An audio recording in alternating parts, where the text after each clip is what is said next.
It's really interesting to think about, and I think I mentioned this to you earlier, but I'm clearly I'm a technologist. I've been in the space since I was a little boy, Mhm, by myself in a room, just working on a computer, wherever the case was, way back when, and I'm still involved in that type of level of work.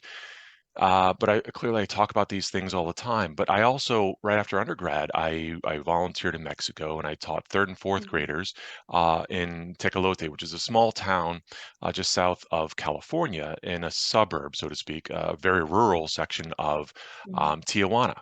And so I got to know families and I was teaching their kids, and I saw definitely the differences of even class there. So there were kids that had literally nothing, no running water, no electricity, lived in shacks.